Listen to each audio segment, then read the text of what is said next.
But, you know, being that I've been here a long time, you know, saying Indrashish and Rudrajit and all the different Bengali names and all the different Hyderabadi names is pretty easy to me now. Yes, boss. Big voice. I have a question, Matthew. I'm sitting right here. First of all, it is lovely hearing you out. I just want to know, how do you do inventory management in such a huge organization? I mean, right from flowers to edible things, how do you manage it? We have a system which we call materials control, which means that nothing comes into the building until it is ordered via the system. Okay? And it's as simple as this. When you make a burger, you punch burger on the Micros terminal. It tells the kitchen, one burger, you know, 700 rupees. I need money for that. The chef won't give you the burger until he's got the docket, because it knows it's in there. But what it also does is tells our system that we've just used 2 bread rolls, 3 pieces of tomato, so it breaks down that system further. So then we know then when we've used 60 kilos of tomatoes, it's time to reorder tomatoes. And the other thing is we do direct issue. So we only keep, and Delhi it's very easy because the product is readily available. In most places outside of Delhi it's a bit harder.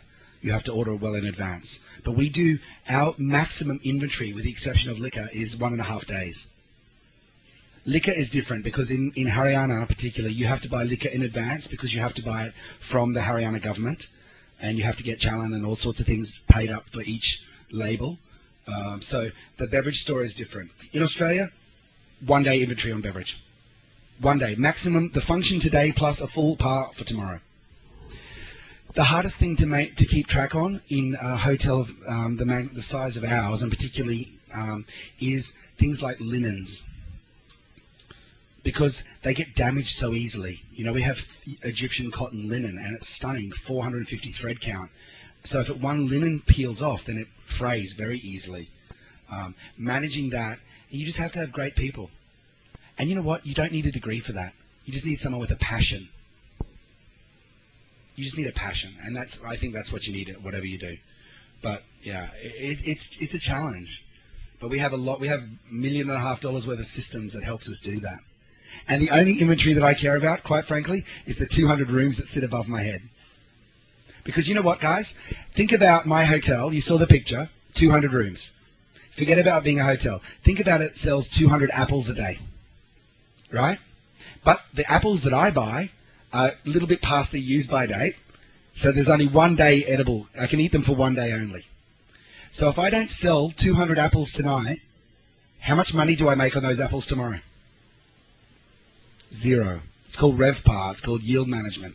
So my job is to ascertain how much can I sell those apples for to make enough profit. But it's better to sell them for 1 rupee than it is for 0 rupees, or not sell them at all.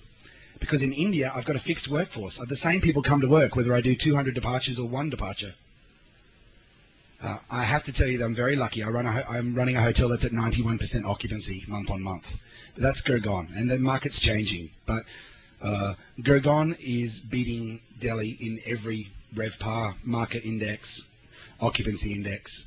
We are currently who understands RevPAR and indexes? Does anyone know what RevPAR means? Revenue per available room. Okay, so Sir runs the Hyatt, 500-room hotel. Okay, he's got 500 rooms. I run the Marriott, 200-room hotel. How can I compare our 2 products? It's very hard. Well, the way that I compare is he making the most revenue per his available room compared to me? Right. And what I want to say, if there's 10,000 rooms in Delhi, or 1,000 rooms in Delhi, I put all of them in a bucket. And if I have 200 of those rooms, then I have 2% of the inventory, okay?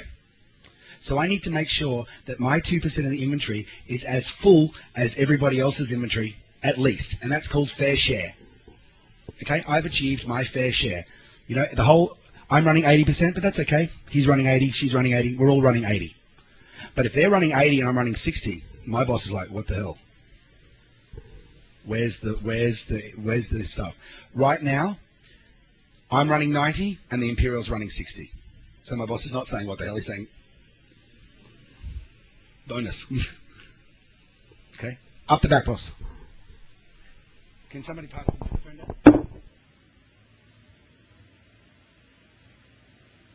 Which discipline do you work for? You look like a finance guy to me. Are you a finance guy?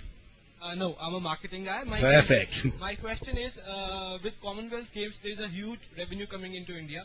So as a hospitality institution, what are your plans and strategies to get your share from that? You know, that's a good question, but the problem is that the game is gone because the Farangs aren't coming. Okay? Because thank God for us, the Times of India think they're bigger than God, and they told the world that we didn't know what we were doing. So they told the world that, instead of keeping it to themselves a little bit. And I have to tell you, I told the editor of Times of India yesterday, he said to me, "Oh, you must be very sad about these occupancies, these lower rates that you're having to charge in Commonwealth Games." I said, "Why are you asking me that question? You only told the world that we couldn't do it. Now you're telling the world that it's sorry state?"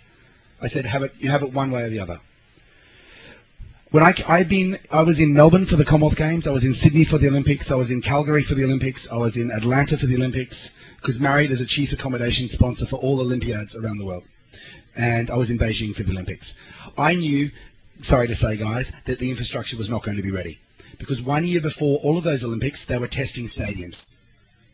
And if the stadium's not built, then they can't hand it over to the police, the security checks, it's just ongoing. And it's the crap that we're seeing in the newspaper today. So I knew, okay, and I sat with my sales and marketing guys and said, we can do this two ways. We can hold the inventory for the entire time and charge $30,000 and hope the demand will come at the last minute. Or I can send my inventory, my rooms inventory, to the organising committee and let them sell for me, okay, which a lot of hotels did. Or the last thing, which is what I think we should do, is that we take whatever business that we can get, fill 50% of the hotel, and then we're only subject to selling the other 50% and see what happens to the demand.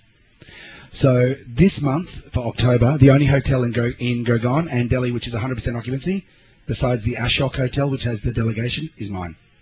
Because I took a group of media from Channel 7 Australia at 50%, at about 12,500 rupees. So, I mean, it's a good rate, but...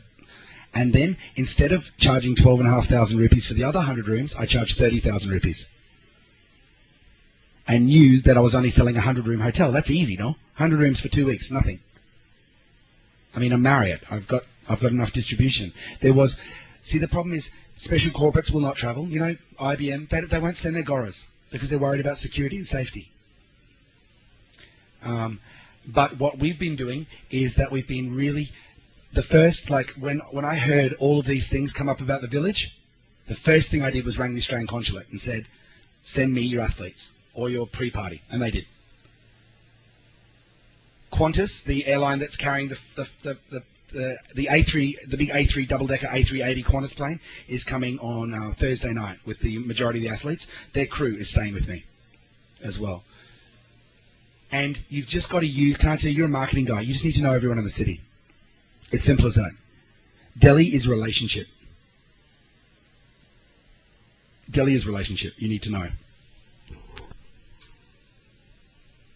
Tell me. I have one more question. Please. The FHRI report shows that for the past 3 years, the share of the food, F&B and rooms in the revenue have been almost the same. So what do you think, what would be the future trends in the hospitality industry? In India, it's always going to be more, it's going to be leaning towards F&B. It depends on how much we build things. When we built the hotel in Gurgaon, we were assuming that DLF were building a convention centre. So we did less banqueting space because our rooms were going to be filled up by the convention centre at DLF. But of course, DLF suffered a little bit in 2009 and put that on hold. That will happen again. The only country in the world that eats out 3 nights a week? This one. This one. I target rooms at corporates in Sydney, Brisbane, Melbourne, Tokyo, London, Washington. My F&B, I target within a 5-kilometre radius of my hotel. And I love it when my house guests can't get anywhere to eat. Because what it means is that the goras come in at 7 o'clock and you guys eat later, come at 10 o'clock, 2 sittings. In my hotel, the F&B is smaller, so it's never going to be that. I think it's about 80%, 20%. But in Hyderabad, I used to do, on a monthly basis, 5.1 crores in F&B and 3.1 crores in rooms. Because I had a convention centre that sat 30,000 people. And I think the trend is there. Who's going to never give up eating? Don't eat, you die. And this is a country where everybody gets cooked for them by somebody. Maybe Marcy at home is cooking for you. Maybe Mama's cooking for you. Maybe Dad has finally got up the nerve to cook mata culture. I don't know. But somebody has somebody cooking for them. So when you go out, you want that differential experience. It's not about, it's the service, the minimum you got is service. But the minimum cost of entry is good food. I go to Chandy Chalk, I eat at Kareem's because I love the tandoori fish. They have the whole tandoori fish. It's amazing. And I also love the halim that they have there. And I also love the aloo chaat they have there. It's just unbelievable. But it doesn't look great. It doesn't look like a 5-star hotel. But the food's outstanding. So then why would I go to the Marriott and have an aloo paratha which tastes horrible and get charged 500 rupees for it? So what I did was I went to the Paratha Wala Gully and got one wala and said to him, how much do you make on your bandi every month? He said 6,000 rupees. I said, I pay you 8,000, come. So now he stands in my restaurant every morning, makes parathas for breakfast. Because that's what people want, no? I only want to eat good food. I don't want to eat crap food. And if your auntie cooks better mata culture than my chef, then please send it to me. She can have a job and he can go work for you.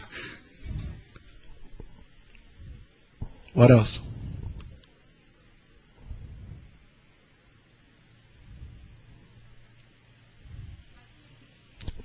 Yep, and nothing else? Thank you very much. You guys have been fantastic. There's one young man who's been putting his hand up since I've started. And